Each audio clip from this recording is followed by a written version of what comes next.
get started. Today, we're starting a new series. That series is Campus Series number 22, Confessions of a Prophet. Well, you know, there's not any more prophets up here on this screen except me, so I guess I'm it. I'm the one who's going to be confessing some of my major shortcomings in life, some of my biggest blunders, some of the things I've done that I wish I never had, but I can't change it, so get over that. I'm going to begin to share some things that God's done, which is always awesome, rocking awesome things God's done. But there's some things that I've done that are pretty bad, and people need to know about it. I guess it's good to confess your sins to one another, right? The Bible says so, so we're going to find out. Now, I know some people are going to hear this recording, and they're going to say, you know, I don't want nothing to do with this guy. Well, that's fine. You know, God didn't choose the noble, the wise, or those who do it perfect.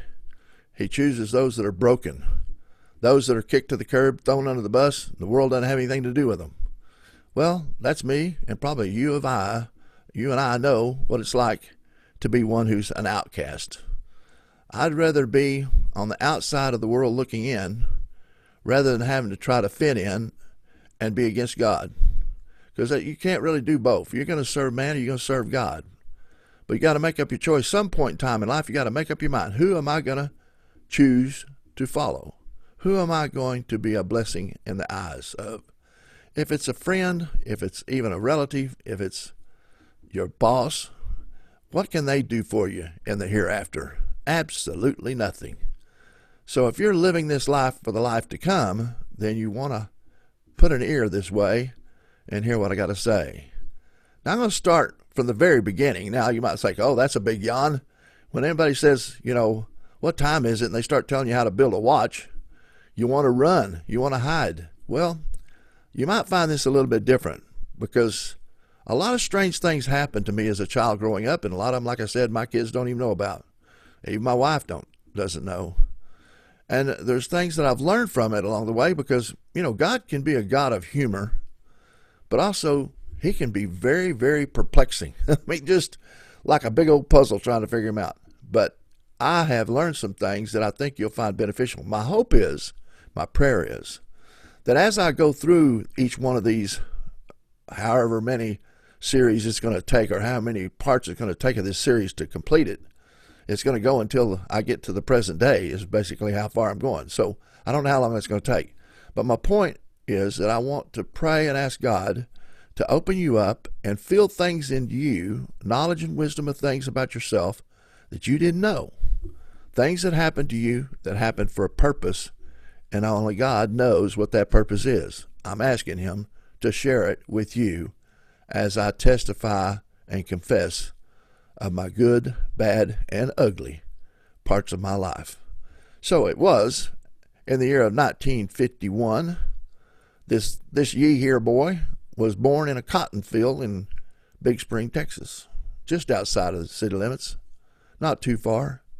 And, you know, even though I was born in a hospital, I was taken straight back to the old farmhouse that my mom and my dad was 20, my mom was 17, and they were sharecroppers. If you don't know what a sharecropper is, let me educate you. That's somebody that agrees with somebody who owns land that they're going to farm it, and for a percentage of whatever they make off that crop is going to go to the landowner.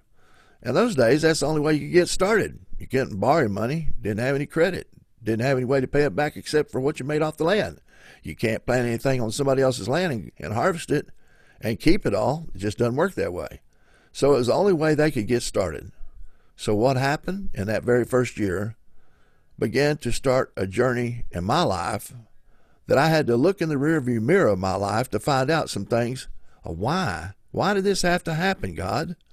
Why have all these things happened in my life? And as I had put in the advertisement I sent out this week, you know, God once told me, he said, son, can you experience these things without knowing why? Can you experience these things without knowing why? Can you be satisfied with just not even knowing? Well, you know, I'm a little harder at pushing on things than probably most people, because I answered God with that question he had for me is no, I want to know. Why? And over a course of years, I began to understand. Now, one of the very first things that happened after I was brought home from the hospital, my dad's out plowing the field. He had an old 4N Ford tractor, an inline tractor, 4 cylinders inline. They're a very popular tractor, still some around today. But, they didn't do a lot of heavy work, but that's all he had to work with, so that's what he used. Now, this thing was kind of rough, and if you know anything about tractors, they don't drive like cars.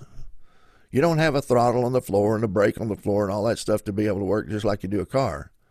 It works different. The throttle is up on by the steering wheel. That's where you accelerate, is from the handle on the steering wheel. So as you begin to throttle that thing up, it's going to stay right there until you throttle it down. It's not going to stop because you take your foot off something. That ain't going to work. Now, usually they have 2 brakes. You hit one brake, it'll start turning one way. Hit the other brake, it'll go the other way. So, that's how you steer it in some ways, but you still have a steering wheel, which is really hard to turn. Most of the time, it's almost impossible for a weak fella to get one of those things even down the road. But as my dad was out there plowing the field, and it was dusty, I'm sure it was dusty. West Texas, just wind blows all the time, and it's flat land and it's dry. So anyway, as he's out there plowing, I'm in the crib. Now, you got to realize, I only get glimpses of these things as I grew up, later only to be told what happened. But as I'm laying in the crib, like, newborns do, my dad's plowing away. All of a sudden, my mom comes running out of the house, waving her arms, screaming at the top of her lungs, trying to get my dad's attention. There's a report of a tornado headed their way. Well, my dad took a long time to be able to even look up to see what she was doing. He didn't recognize what she was waving her hands and everything. He's probably out there pretty far out in the pasture. And so he's plowing away, and then all of a sudden he looks up and he sees a funnel cloud headed right for him. Well, she turns around and she notices he's now aware of the fact that a tornado's coming. He starts heading back to the house, and she's running back to the house. Now he turns that tractor and starts running against the furrows that he just got through plowing, the humps. It's like a bunch of speed bumps. Now he's going against those speed bumps because he's plowing the opposite direction of which way he needed to go. So instead of being able to go straight down the line to get out of that field, he had to go across what all he had just plowed. Now as that thing's bouncing, which didn't have the only suspension on that particular tractor was 2 springs on the seat. And they just bounce you up, bounce you up, bounce you up. And so his throttle's stuck on high. He's going as fast as he can because he's trying to get back to the house, to the family. All of a sudden, he falls out of that seat, and the gear shift's right between your legs. And there's usually a knob on it so you can hold that knob to shift. But this old thing, the knob has already been taken off or broke or something. And what happened is that gear shift went right through my dad's leg. Now, he can't stop the tractor because its throttle's going full blast, and he just keeps bouncing, bouncing, bouncing. He's hanging on for dear life as that rod, that gear shift knob, is stuck through his leg. Now, that's a pretty treacherous way to start out a day, isn't it? He gets to the house there, and they didn't have a phone yet. They did have a radio, but it was just a radio you listen to, like AM radio. And so they're all concerned about the tornado coming, and here my dad is about to bleed out. And somehow or another, they got him off that, between him and my mom, they got him off that tractor into the house and on the bed as they're just waiting to be hit by that tornado. For whatever reason, I'm not sure because I wasn't really all there, you know what I mean, as an infant. That tornado turned and took a 90-degree turn and went a totally different direction. So it missed them, but it sure stirred up a lot of dust, started up a lot of problems. Now, when my mom went to check on me, my crib was full of dirt because all that dirt had been blowing from the tornado and from dad plowing, and I almost suffocated right there laying in that crib. So I guess you could say I was baptized in Texas soil. So it kind of left me in a position to where I didn't care. I didn't know. I was just a little guy laying there trying to get some Z's But my dad's in bad shape. They finally found somebody to go get a doctor, and the doctor came, but he didn't have any anesthesia at all. So he sewed that leg up without having any anesthetics or any pain deadeners or anything like that. Makes it pretty tough for an old guy. But you might think, well, what's this got to do with anything? Well, let me just back up here a little bit. I was born in a hospital in Big Spring, and it was a Malone and Hogan hospital, and it was about 30-something years later, after I was born, that the hospital was sold to a bank. And still today, that same building was a hospital, is now a bank, and has been for a good number of years. Well, what's the coincidence in that? Well, you know I was in banking, don't you? I was in banking for, about half the time I've been in ministry. And the Lord really blessed. And I'll tell you more about what God's done in that season of my life when we get there. But it was a miraculous time, and I learned a lot about God and business and running a business. Now, I want to take a little bit of time to talk about also the fact that, you know, this season of my dad having this horrible time with that leg. You know, I almost lost my leg just about 4 years ago, maybe 5, and it came by an infection.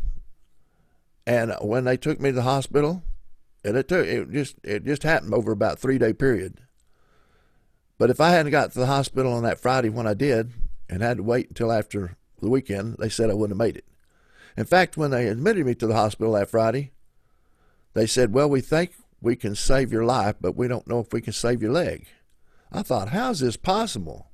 I didn't do anything. You know, how did I get that situation going on? Well, all these things have prophetic connections, and I pray God will have somebody speak into your life about your past, things you maybe don't know about, that'll help you be able to understand a little bit of some of the patterns that God begins to lay out as He makes this tapestry of your life. There's a purpose for everything that happens in your life. Whether it makes sense or not at that particular point in time is not important. What's important is you understand somewhere along the line what it had to do with in your life of those events that happened maybe to others, your mother or your father. And then with that being said, I wanted to talk just a little bit about some of the things that happened along the way living out there in the farmland. You know, there's not much to do in the farming area, so a lot of people make a big deal whenever they have a gathering at the church. And I remember when I got old enough to where I was able to go to church and know what's going on, the first thing I noticed was there was boards and buckets in this old building. It was just an old farmhouse.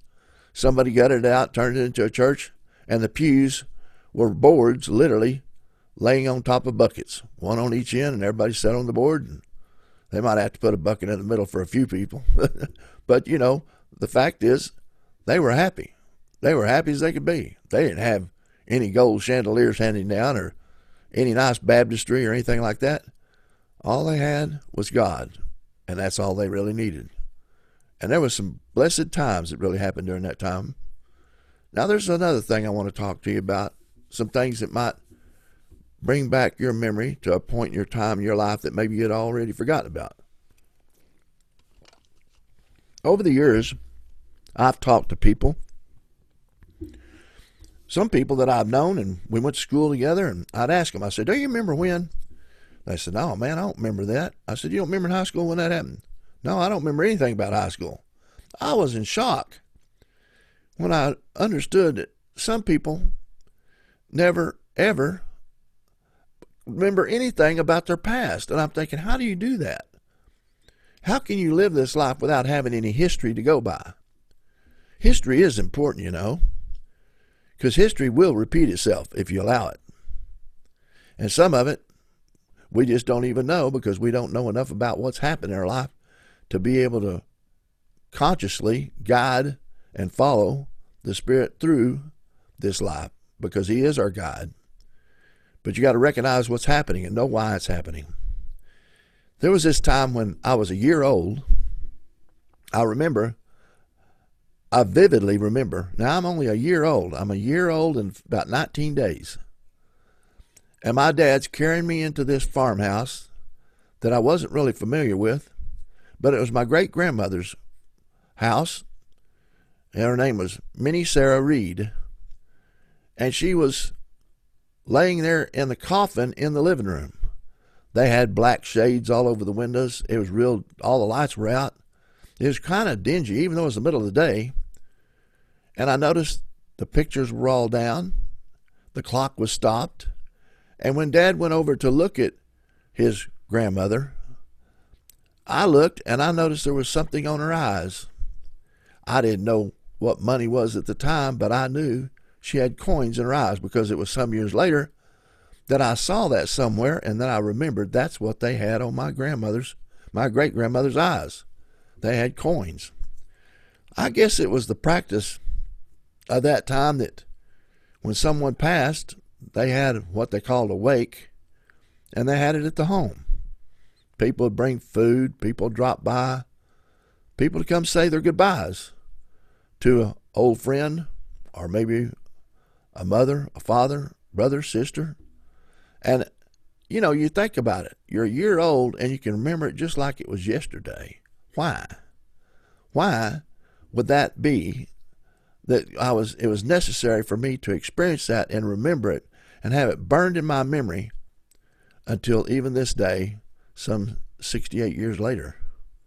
You know, the fact is that God was providing something for me that I didn't really understand at the time, and I really didn't know for a number of years, that I needed to get to where I understood death. At a young age, I started experiencing death in my family, and it became such that I was not fearful of death. Even today, I'm not fearful of death because I truly believe that there's a better place. I really know there's a place we're going to that's better than this. And the fact is that that's what I live for, is so that I can die to go be with Him. Now, with that said in mind, it's not an easy thing to lose somebody, but you can get through it. You can get through it if you just put yourself in a position of recognizing that grief is for a short period. Grief is not for a lifetime. Grief is something to get over, not something to wallow in. It doesn't come easy by a lot of people. I understand that. But as there was time goes when I got to the place to where I was in high school, I lost a sister. Before that, I lost my mother in a car wreck. And I'll talk about those stories in detail along the way. But it was just for that reason that God showed me what that was all about, to record that in my memory. And it was some years later, many years later, before I made another funeral. But I remembered that one vividly, only being a little over a year old. Now, think about that. What do you remember? How far back do you go in your memory? If you haven't ever really journeyed there, or don't even know if there is anything there, ask the Holy Spirit to bring back the remembrance of those things which He has given you, that He shared with you, that you've experienced, that you may be able to move forward with some greater knowledge, more vast of understanding of why life has turned out the way it has for you. There's value in it, just like I've said before. History will repeat itself unless you know what to do with it. If you can expect it and you understand it, you know how to navigate through it. And it does pay off in the end. Now, I also want to mention one thing about this particular point in time in my life. At this younger age, I found out years later that there was what some people call a curse. I don't know if I could call it a curse, but just like my great-grandmother, Minnie Sarah Reed, she was widowed when she was 34 years old. She had 5 children. Her husband was killed in 1900. He was killed by his 2 nephews, who took an axe and hit him in the head after they got to arguing over a bull. That sounds like something really odd, and really sad, but he died because of what they did to him over a bull. Now, that led to a situation where my grandmother lived in great poverty during a time that was real hard.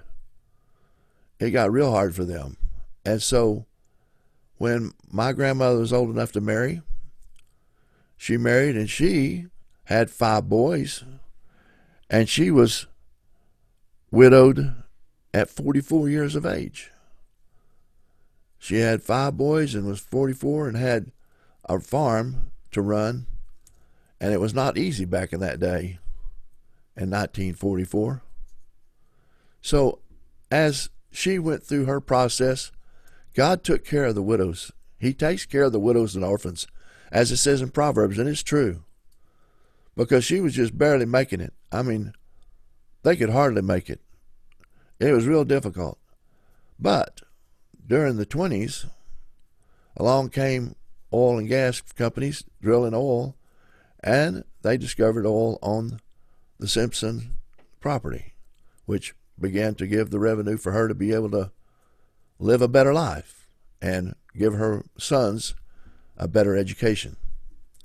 Now, as time went on, my grandmother's, one of her sons, which was my dad was widowed when he was 30 years old. He was in an automobile accident that killed my mom, and therefore he was a widower. Well, that sounds like a sad tale. Well, it just kind of passed on down to even me. I've been a widower in 2009. So somewhere it's got to have some understanding of why this has happened one generation after another. Now, I know everybody says, well, it's a generational curse. I'm not sure about that. I'm not positive that it's a curse, as it is a preposition, a proposal of opportunity to begin to move forward in a better way. God doesn't make life easy. He didn't say that he came to bring peace. He said he came to bring division. And division comes in many different ways. Not only by people leaving each other, but some people just totally passing out of this life and into the next. We need to learn not to be afraid of death. Death is easy. It's living that can be a challenge. Sometimes a very hard challenge. But you'll get through it. You'll get over it. But learn this one lesson that I've come to cherish. Don't stop looking for the best of life, but don't keep looking over in somebody else's pasture for it. Be content in what God's given you. Learn to be content, but don't give up there. Always believe for more. And you'll be surprised what he'll do for you. Now, I know this is just the opening segment, the first part of this series. And you might not find this very interesting. You might think, well, Kent's just talking about himself and his childhood, his history. Well, it has a point. Because the fact is, you need to know what people go through to get to where they're at. Because one thing about all these experiences, they add up to something much bigger. God does not allow people to go through things just totally benign of what's happening. A lot of people go through things to prepare them for something even bigger, more challenging, harder to deal with. And we all have lost people in our life, so, it's no big news that we're all going to die at some point in time. And I know some people believe they'll be here until Jesus returns. I've known many, many ministers prophesy and proclaim that they would not leave this life until they saw Jesus return. Well, they're gone now, and they probably saw Jesus come for them, I'm sure.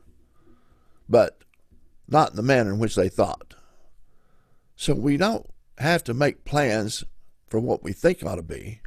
What we need to do is find out what God has carved out for us.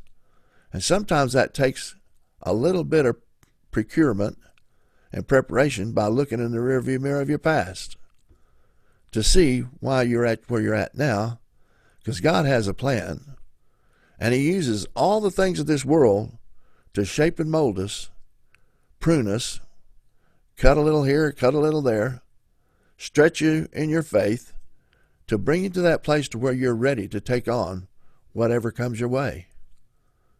The bigger the battle, the bigger the blessing. If you're willing to fight through it and not give up. Just know there's only one you can trust, and that's God. I'm going to leave you with that much today, but I want you to know that the next few weeks, I'm going to get into some deeper things that are going to really open your eyes. If it didn't open your eyes today, then I'm sorry that I couldn't bring more to the table. But believe me, there's been a lot of suffering, a lot of growing, a lot of understanding, and a lot of seeking God to know why. Ask Him. He's willing to tell you. He's willing to reveal to you why. Why did you have to go through a divorce? Why did you have to go through the loss of a loved one? Why did you have to lose this special person in your life? Why did you have to lose financially and be a financial ruin in the eyes of all those who are successful? There's reasons for asking the question. Don't get angry. Don't get mad. I hear people all the time blaming God because they lost their wife, or they lost their husband, or they lost their child. You know, that's not going to do you a bit of good, getting mad at God. You need to just let go and let God continue to move you through the path of these already preordained for you, so that you will see that in the end, there's a huge blessing awaiting you. That's all I'm going to say to you today. May you be blessed. May you be ready for the new year. And watch for your email, because there's some good things coming. If you want to get a jump on some of the things that I'm going to be talking about, there's a few, not many, but a few things you can find in this book here. What's Your Angel's Name? It's on Amazon.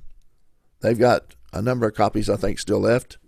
And then if you're not really into angels, maybe you feel a calling on your life in God, get a hold of this little booklet, Called Out by God. Both of these books I have done carry a lot of personal information in them, but also they'll give you the ability to be able to expand the gifting God's put in you and use it for His glory and for His purpose. He wants you to be glorified with Him. Don't think He just wants to take it all. He would much rather sit back and watch you receive the blessing. But He wants you to know that it's always Him who it came from. And I think that becomes obvious to everybody. Let you be blessed this day. Let you look for the new year, 2020. It's going to be a rough year, people, but it's okay. We're going to get through it. Don't worry about it. God's got it all under control. All we need to do is be in one accord, stick together, and lean upon each other, share with each other. Where two or more are gathered in His name, He's in the midst. And He will begin to speak through one or the other until you get all that you need to know for that day. Then start all over again tomorrow. And that's all I got to say. So be it. God bless you all, and to all a good day.